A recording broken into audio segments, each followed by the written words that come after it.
जय श्री राम, जय महाकाल, ओम नमः शिवाय। आप सभी को सावन की ढेर ढेर ढेर सारी शुभकामनाएं। आज सावन का पावन महीना स्टार्ट हो चुका है, पावन मंथ स्टार्ट हो चुका है।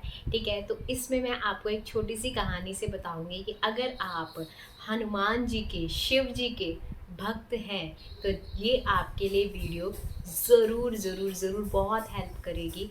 और अगर आप हनुमान जी से प्रसन्न होना चाहते हैं, शिव जी से प्रसन्न होना चाहते हैं, तो आप क्या कर सकते हो इस पूरी वीडियो में देखना। ठीक है, तो मैं आपको एक छोटी सी कहानी यहाँ पे सुनाना चाहती हूँ जिससे आपका मनोबल और ज़्यादा बढ़ेगा इस छोटी सी कहानी से।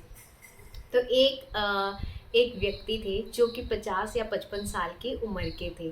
ठीक है, तो वो एक फैक्ट्री में काम करते थे। उन्होंने क्या किया, उनका जो काम था वो पैकिंग का काम था। फैक्ट्री में उनका पैकिंग का काम था। बिल्कुल साधारण व्यक्ति थे। ठीक है, रोज़ हनुमान चालीसा पढ़ते थे। हनुमान जी का उनके ऊपर बहुत ज़्यादा कृपा भी थी और उनका ना बहुत विश्वास था हनुमान जी पे। ठीक है, और उन्होंने क्या किया, उनके ना जो एक बेटे थे उनको कहीं बाहर जाना था, उनका वीज़ा नहीं लग पा रहा था। उनके वीज़े में ना बहुत ज़्यादा अड़चन आ रही थी। तो उन्होंने क्या किया, उन्होंने हनुमान चालीसा पढ़ने का संकल्प उठाया। एक तो उन्होंने ऐसा नहीं कि उन्होंने हाथ पे जल लेके, या नहीं एक हम संकल्प उठाते ना, पर उन्होंने मन ही मन में वो संकल्प लिया कि मैं रोज़ाना हनुमान चालीसा पढ़ूंगा। ठीक है, पूरे दिन में मैं अपना कार्य भी करूंगा उस फैक्ट्री में बैठ के, और रोज़ाना मैं, तो उन्होंने बोला कि मैं रोजाना हनुमान चालीसा का पाठ करता जाऊंगा। ठीक है, उन्होंने कोई भी संख्या नहीं रखी थी इसमें कि मैं 7 पाठ करूंगा, 8 पाठ करूंगा, नहीं। वो उन्होंने बोला था मैं डेली जितना मुझसे हो सकते हैं, 9 घंटे की उनकी ड्यूटी होती थी। उन्होंने उस 9 घंटे में 9 घंटे को अपने हनुमान जी को समर्पित कर दिया। ठीक है, उन्होंने रोजाना उसी टाइम पे क्या करा, उन्होंने रोज 9 घंटे तक हनुमान चालीसा लगातार चलाते रहे। उस बीच क्या हुआ, कभी कोई आ जाता था तो उनकी जो हनुमान चालीसा होती थी वो डिस्टर्ब हो जाती थी। मतलब वो कहीं पे जैसे दोहे बोल रहे थे तो वो भूल जाते थे। फिर वो क्या करते थे, फिर वो अगेन शुरू करते थे। लाइक उन्होंने जैसे कि 2 हनुमान चालीसा पढ़ ली, और वो जैसे तीसरा हनुमान चालीसा पढ़ रहे थे, वो बीच में दोहे पढ़ रहे थे, तब तक कोई आ जाता है और उनको डिस्टर्ब कर देता है कि मेरा ये काम कर दो, वो काम कर दो। उस चीज़ में वो भूल जाते कि मैं किस दोहे में था। तो वो क्या करते हैं, वो तीसरी हनुमान चालीसा को फिर से स्टार्ट कर देते। तो ऐसे लगातार वो करते रहे। उन्होंने ये नहीं काउंट किया कि मेरे कितने हनुमान चालीसा हो रहे हैं, क्या हो रहे हैं, नहीं। उन्होंने खुद को समर्पित कर दिया था भगवान पे।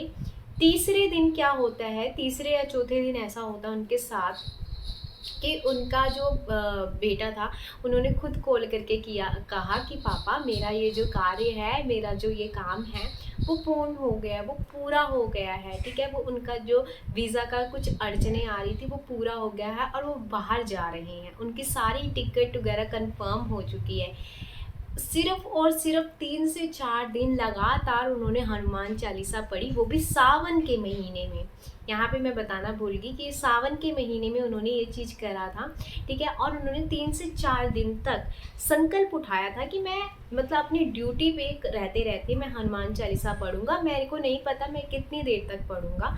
ठीक है, बट मैं जब तक हूँ, मैं तब तक 9 घंटे में इसको रिपीट करता जाऊँगा। अगर, उन्होंने कहा अगर कोई बीच में आ भी जाता है तो मैं उसको स्टार्टिंग से शुरू कर दूंगा, मतलब शुरू से शुरू कर दूंगा वो हनुमान चालीसा। ठीक है, तो उन्होंने ये किया। ठीक है, उसके बाद क्या हुआ उनके साथ, 3 दिन में तो उनका ये कार्य, 3 से 4 दिन में उनका वो जो उन्होंने अपने बेटे के लिए किया था वो कार्य पूर्ण हो गया। अब 5वें दिन क्या होता है, जब वो अपना काम कर रहे होते, पैकिंग कर रहे होते हैं, उनके जो मन में था ना, वो अपने आप हनुमान चालीसा चलनी स्टार्ट हो जाती है। क्यों? क्योंकि उन्होंने 3 से 4 दिन तक 9 9 घंटे वो हनुमान चालीसा को अपने मन में बार बार चलाते रहे। वो बोलते नहीं थे, वो अपना काम करते थे, मन ही मन में हनुमान चालीसा चलाते थे। ठीक है, उससे क्या हुआ, उनकी हैबिट बन गई। अब वो 5वें दिन उनको अपने आप ना, क्योंकि उन्होंने उतने दिन का संकल्प लिया था कि मैं जब तक करूँगा जब तक मेरे बेटे का वो काम नहीं बन जाता। अब उनके बेटे का काम बन गया, अब वो अपने आप ही वो चलने लग गई। तो उन्होंने रोका नहीं उस चीज़ का, तो वो खुद ही खुद मतलब चलाते रहते थे उस हनुमान चालीसा को। अब यहाँ पे उनका कोई भी मोटिव नहीं था, कोई भी इच्छा नहीं थी जिसके लिए वो कर रहे थे। बस उनके दिल को अच्छा लग रहा था, सुकून मिल रहा था, और वो ऐसे करते गए। अब अगर वो छोड़ना भी चाह रहे थे ना बीच में हनुमान चालीसा, वो नहीं छूट पा रही थी, क्योंकि वो उनकी हैबिट बन गई थी, वो उनकी आदत बन गई थी। वो 3-4 दिनों से 9 घंटे उन्होंने वो चीज़ अपने उसमें शेड्यूल में डाल दी थी, तो वही चीज़ उनके मन में बार बार चलने लगी। तो अगर वो छोड़ देते तो उनको बेचैनी सी, घबराहट सी स्टार्ट होने लग जाती, फिर वो चालू कर देते थे। तो ये उनके साथ होने लगा। अब जब उन्होंने करते गए उनको 1 वीक हो गया, 1 हफ्ता बीत गया। अब इस समय पे उन्होंने कोई भी विश नहीं लगाई थी, कोई भी कुछ नहीं किया था, बस चल रहा था तो वो चलने दिया उन्होंने, ठीक है, वो भी सावन के मंथ में। ये सच्ची घटना है। उसमें क्या हुआ, उनके किसी मैनेजर ने उन्हीं के ऑफिस में कुछ घपला कर दिया था, मतलब कुछ ऐसी चीज़ें कर दी थी जिससे उस मैनेजर को वहाँ से हटा दिया, और उनको हटा दिया गया उस मैनेजर को वहाँ से।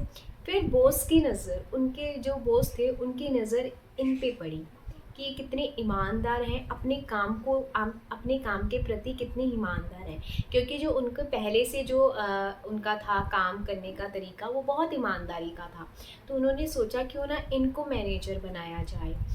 इस समय अब उनकी लाइफ में क्या हुआ, उनको बोला गया, उनके बॉस ने उनको बुलाया, उनको लगा कि मुझसे कोई गलती हो गई, या फिर मैं हनुमान चालीसा कर रहा था तो उस टाइम शायद मेरे से पैकिंग में कोई गलती हो गई या कुछ हो गया है ना।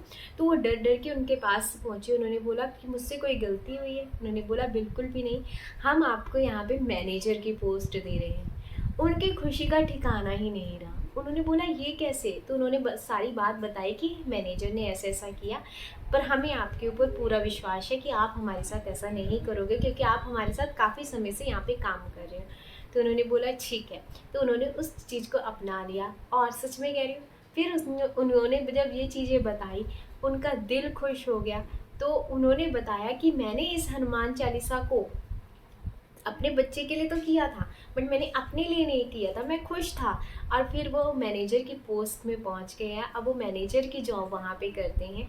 एंड देन अब वो उस समय भी हनुमान चालीसा को अपने मन में चलाते रहते हैं, और उनकी लाइफ में बहुत बहुत बहुत बिगेस्ट चमत्कार हुए हैं, क्योंकि उन्होंने अपने आप को समर्पण कर दिया है, अपने आप को हनुमान जी को समर्पण कर दिया। और ये चीज़ उन्होंने सावन के मंथ में देखी है कि जो भी सावन के महीने में हनुमान चालीसा को ज़्यादा बोलता है, या फिर हनुमान चालीसा का संकल्प लेता है, या फिर हनुमान चालीसा को रोज़ पढ़ता है, इसकी शक्ति दुगनी हो जाती है और टाइम पे, ठीक है, और समय पे सामान्य रूप से जो हम करते हैं ना, क्योंकि इस समय जो होता है ना बहुत ज़्यादा पावन महीना है, क्योंकि वो शिव जी का ही रूप है, हमारे हनुमान जी शिव का ही रूप है। तो इस समय अगर जो भी हनुमान चालीसा पढ़ता है, चाहे वो शिव भक्त हो, चाहे वो हनुमान भक्त हो, चाहे वो कोई भी हो, उसका जो फल है वो उनको 2 गुना मिलता है, ठीक है। और अगर आप इनकी तरह, इन व्यापारी की तरह, इन अंकल की तरह, ठीक है, सॉरी व्यापारी बोल दिया, बट इन अंकल की तरह जो एक नॉर्मल जॉब कर रहे थे, ठीक है, नॉर्मल जॉब कर रहे थे, और आज वो मैनेजर की पोस्ट में है, बट उन्होंने अपने लिए कुछ नहीं लगाया था। एक कंडीशन मतलब उन्होंने अपने बच्चे के लिए लगाई थी कि मेरा बच्चे का ये चीज़ हो जाए। फिर उन्होंने मतलब वो निस्वार्थ भाव से करते चले गए उस हनुमान चालीसा को, और उनको बहुत बहुत चमत्कार अपनी लाइफ में, ये तो सिर्फ मैंने आपको एक चमत्कार बताया उनकी लाइफ का, और भी बिगेस्ट चमत्कार उनकी लाइफ में होते रहे हैं, ठीक है। तो ये था हनुमान चालीसा का। अगर आप सावन में करते हो, सावन में अगर आप पाठ करते हो, तो उसका महत्व बहुत बढ़ जाता है। अगर आप संकल्प के तौर पे भी करते हो तो भी उसका महत्व, उसका वो बहुत ज़्यादा बढ़ जाता है, उसका जो रिजल्ट होता है ना, वो बहुत तेज़ी से आपको देखने के लिए मिलता है, ठीक है। तो अगर आप निस्वार्थ भाव से करना चाहते हो, आपको इच्छा रखनी है, इच्छा रख के करिए। अगर आपको इच्छा नहीं भी रखनी है तो भी इसको ज़रूर पढ़ना, ये आपकी सेफ्टी के लिए, आपकी प्रोटेक्शन के लिए बहुत बहुत इम्पॉर्टेंट है, ठीक है। तो आप इसको करके देखना। सावन के महीने में पढ़ी गई हनुमान चालीसा सामान्य दिन से बहुत ज़्यादा आपको रिजल्ट देती है। फ्लो में उसको पढ़ते रहना, ठीक है, आपको खुद ब खुद पता लग जाएगा। सिर्फ इस महीने को परमात्मा को समर्पित कर दो, अपने आप को भगवान को समर्पित कर दो, ये करके देखना है। पावन महीना है, शिव जी का महीना है, कृपा बरसेगी, शिव की भी, हनुमान की भी। ज़रूर बरसेगी। ठीक है, बस इसको एक बार करके देखना और दिल से करना, आत्मा से करना, तब बताना यहाँ आके कि आपको क्या अनुभव हो रहा है। एंड सच में कह रही हूँ, बीच में ही इसको स्टार्ट करते ही आपको फील होना स्टार्ट हो जाएगा, पहली बात तो। एंड अगर जब आपको अनुभव होना स्टार्ट हो जाएगा ना, अनुभव मत बताना अपना, बस ये बता देना कि हाँ हुआ है, कुछ तो हुआ है, कुछ तो बदला है अंदर से बाहर से। ठीक है, तो ये था। अगर आप सावन के महीने में हनुमान चालीसा पढ़ते तो उसकी जो शक्तियाँ होती है वो और ज़्यादा बढ़ जाती है। और इस समय किया गया जाप, इस समय किया गया किसी भी भगवान के लिए, किसी भी नाम जाप के लिए, कोई भी नाम जाप अगर आप करते हो, इस समय किया गया जाप, इस समय किया गया नाम जाप, इस समय की गई माला, इस समय किया गया भगवान का ध्यान, इस समय किया गया परमात्मा को दिया हुआ अपना समय, 101% आपको 2 गुना फ़ायदा देता है। मतलब 2 तो मैं बहुत कम बोल रही हूँ, 100 गुना फ़ायदा देता है, क्योंकि ये पावन महीना है। ठीक है, इसमें अगर आप अपनी स्पिरिचुअल ग्रोथ को बढ़ाना चाहते हो, सबसे बेस्ट मंथ है ये आपके लिए, सावन का मंथ। ठीक है, तो करके देखना, सच में कह रही हूँ। और आज ही मुझे बहुत अलग फील हो रहा है, क्योंकि आज महीना स्टार्ट हो गया। ठीक है, तो अगर आप हनुमान जी के भक्त हो, शिव जी के भक्त हो, तो उन तक ये वीडियो ज़रूर पहुँचेगी, मुझे पूर्ण विश्वास है। ठीक है, तो ये वीडियो उन्हीं तक पहुँचेगी जो हनुमान जी के भक्त हैं, जो शिव जी के भक्त हैं। आपको ओम नमः शिवाय का भी जाप करना है, आपको राम नाम भी जपना है, और आपको अनगिनत टाइम हनुमान चालीसा पढ़नी है। आपके ऊपर कृपा बरसेगी, शिव की भी, हनुमान जी की भी। ठीक है, तो जोर से बोलिए ओम नमः शिवाय, जय श्री राम, हर हर महादेव, पार्वती पते नमः, हर हर महादेव, जय श्री राम।